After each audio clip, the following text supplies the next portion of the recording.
I had pasta that night. What's the kind everyone loves? Spaghetti? Yeah, it was that one. That's a lot on your plate there. Boy, I bet you'd be happy if that was just pasta and butter. I remember when that's all you would eat. I bet you'd eat it right quick if they put it there in front of you. I nodded. Yeah, you'll never change when it comes to that, huh? I nodded. Yeah, I'll never change. I twirled the fork between my fingers, the prongs clutching spaghetti laden with tomato sauce like lumps of tar, each morsel clinging to each string like a rat's teeth on some garbage. A shiver like scarabs crawling in my forearm sent it falling into the plate again, spoon and all. I went to pick it up, but the decorated handle, now bleeding sauce from the creases, made my stomach cringe and heart spasm. Don't you hate that? That feeling of disgust? I barely voiced that I was going outside for some air and shouldered the door open. Other mall goers saw my black hood over my head and crossed the walkway. I saw their shadows glide across the ground, some morphed by the bulge of an umbrella. Disregard the black-hooded teenager avoiding eye contact. He's just another troublemaker.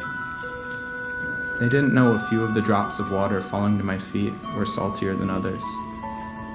Had it stopped raining? I guess not. Whatever. I wasn't cold. I walked down a path through the mall and up to a fireplace at the center. Shadows flickered around a fire that licked and spat at an iron grate like a vampire imprisoned by glass in the Arizona heat, like someone being interrogated in the back room of an airport for commenting to a friend about how his musical career is really blowing up. Droplets fell through and blistered the logs, but it was okay. They didn't feel it. They were fake. Manufactured to act, appear, and burn just like the real without all the guilt of hurting a once living thing.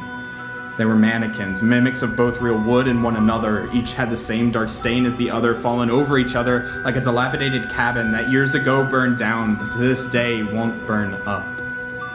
The same appearance of splintered edges, the same charred surface underneath, the seething mouth into hell beneath, and the iron bars blocking freedom above. Oh, how I would love to set you free.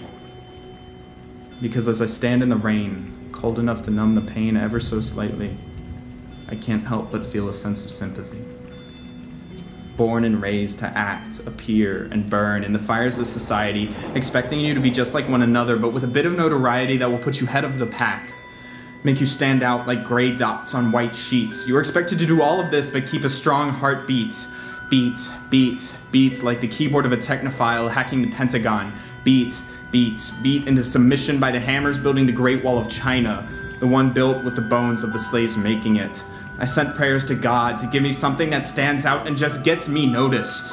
Like superpowers, musical talent, big muscles, muscular dystrophy, to be beaten to a bloody pulp in a school fight, to be in a possibly fatal car crash. Lord, I pray that I may be hit by lightning in the rain tonight to tell the story tomorrow, that the scars on my wrists will not fade away this time. These prayers go up to God just like the ones of parents asking for children. With my body bent like a bow, they fly up tied to an arrow to pierce the clouds and get his attention. But I forget. He's traveled to a God who treats prayers like emails. Finds the template titled child. Converts it to a PDF. Attaches it. Clicks blind carbon copy. Reply all. The program he designed, God assigns race of child to race of parent, but past that, don't babies all look alike? Blank slates waiting to be written on, lumps of clay waiting to be molded, manipulated on a potter's wheel into vases, bowls, or maybe pots, fired in the same societal flames that harden the tissues of their skin and their hearts to be painted pretty on the outside for all to see.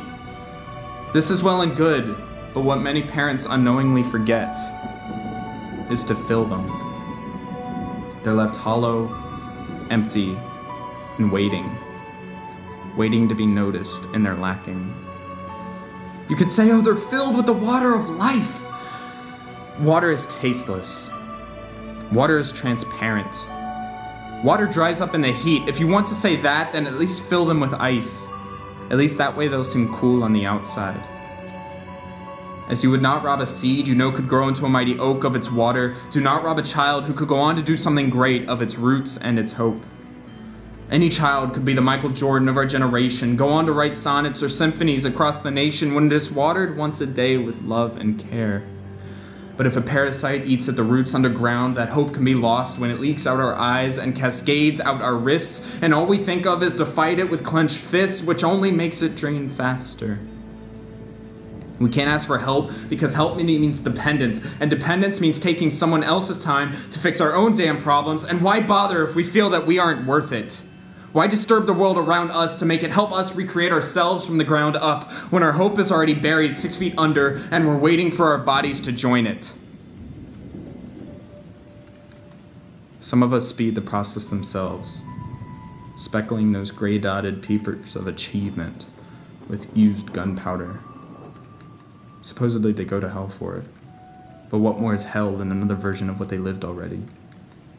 They lived in a world of depression, where life and time don't play out like a video, but like a photo album, where each snapshot is taken when we're alone at night in tear-soaked beds, and the rest of the day happens while we're turning the page.